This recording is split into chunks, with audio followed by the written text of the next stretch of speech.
My name's Tobin Aldrich. I'm a consultant in international fundraising. Since leaving university in 1987, I spent most of my career working for charities in the UK and in Ireland, as in senior fundraising and communications roles.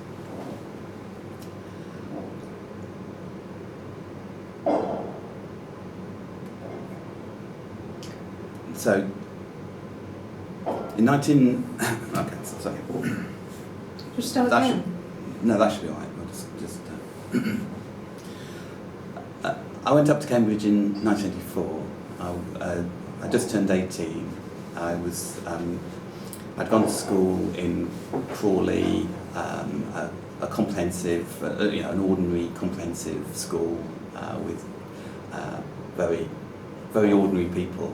And I turned up in Cambridge, this incredibly privileged sort of public school dominated place in the autumn of 1984. The miners' strike had been going for several months, and I'd actually been involved in supporting the miners back home. And I found I attended a meeting of the university left very shortly after the start of term, where the conversation was about what should we all do to support miners. And as a result of that, a decision was taken to set up a university miners support group. Obviously, there'd been a support group set up in the town some months before that. So I remember the first meeting. A group of maybe 25 people came together. We had a discussion about what we were going to do, and we decided to concentrate on fundraising. So we organised a series of fundraising events, sort of, concerts and dramatic performances and things like that in the university. But most of what we did were collections. So we did a lot of street collections, we did lots of collections in the university, we would do collections in the college bars. These were sometimes quite lively affairs, particularly on a Friday night when the rugby club were in. And there was lots of political discussion which took place as a result of that. I remember the miners' strike being one of those occasions where there was a real dividing line. It was a real, a real which side are you on moment. And I think for our generation, I think the strike was pivotal. We all, I think, recognised it from the beginning as being a really critical struggle, the outcome of which would determine a lot of things that would happen subsequently, the future of the Thatcher government, the future of trade unions in Britain, and I think actually we were right. I think history's proven that. So it felt very urgent. It felt really important.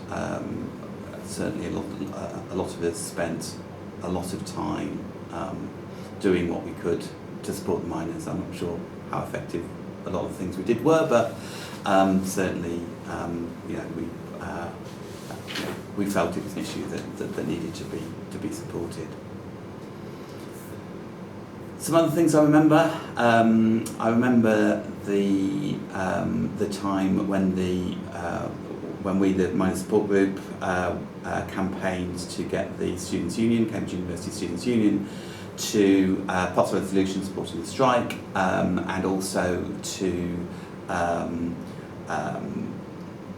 support that with literature to encourage students to support the strike. So we managed to get a motion through the Students' Union, And as a result of that, the Students' Union allocated some money to produce some leaflets. So we would give every student in Cambridge a leaflet about the strike.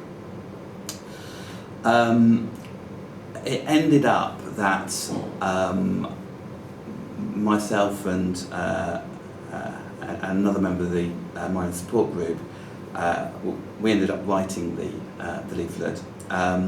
It was, I think, fair to say, not a particularly balanced piece. It was fairly unequivocal in its support for the miners. I remember it being very long, and I'm pretty sure that the only people who actually read it, apart from the authors, were two members of the Conservative students who decided to launch a court case on the basis of this leaflet,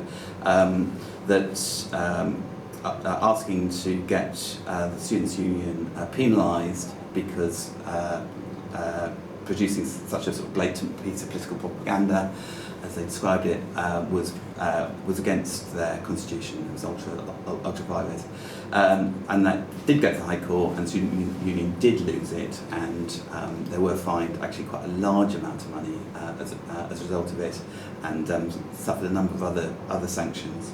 A very good friend of mine was vice president of the Students' Union the following year, and actually blamed me quite a lot for the parlour state of the Student Union's finances as a result of that court case. But I take no responsibility.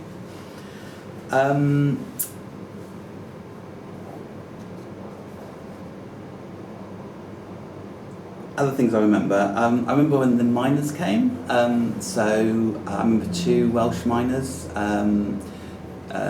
came and stayed with some students in King's, sort of in the just before the Christmas, I think. So it must have been right at the end of the university term. That was quite an interesting sort of cultural mixing point. And I remember being in the bar with the miners after. I think it was again one of the benefit events we'd organised. So that was interesting. They weren't impressed by Cambridge at all, but I think they were having quite a nice time.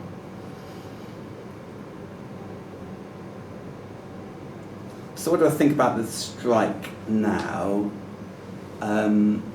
So, obviously, it's mixed up with all the other things which were happening at the time, all the other sort of political struggles, C&D, anti-apartheid movement, amongst many others.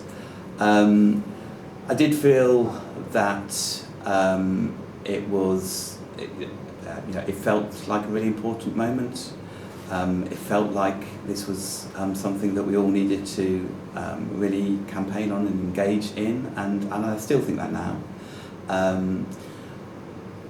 I feel that the experience of having gone through this, was tremendously valuable. The sort of camaraderie, the comradeship of a struggle like this was, something that you don't forget easily. And I've got two daughters now. One's just left university, just left Cambridge actually, and the other one's at university. They're politically active, and I think that's something that I'm really proud of, really happy about. I think it's really important that young people are, and actually it's I think we're seeing now a moment where young people are really engaging politically, and to an extent I don't think they have done for a long time, and I think that's that's actually something that's really positive that's happening at the moment. Thank you. Do you just want to say something about fundraising and Yeah. Builder Buckets and how the staff were? Yeah. doing direct or standing orders? Yeah. Yeah. So, so I actually became treasurer of the miners, the University Miners Support Group, so I remember how much money we were raising and how and how we were raising that money. So at the height of the strike, we were probably raising about £300 a week, mostly from bucket collections, spending, sort of a hardcore of people were spending a lot of time sort of standing King's Parade or going around collecting in the college bars or things like that.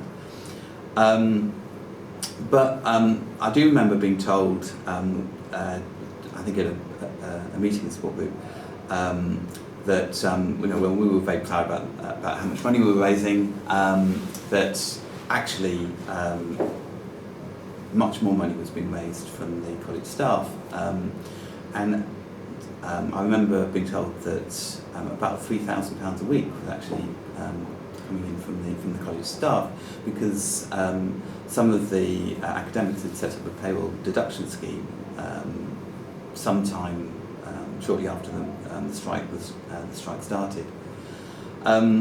So my subsequent career was in fundraising, and this was my first experience of having organised fundraising activities. And one of the things I really took away from that was actually the difference in efficiency between fundraising events and bucket collections compared with a structured regular giving scheme. And actually that's one of the things that I became involved in a number of the charities I work for, and I can absolutely tell you that's a much more effective and efficient way of doing fundraising. Thank you.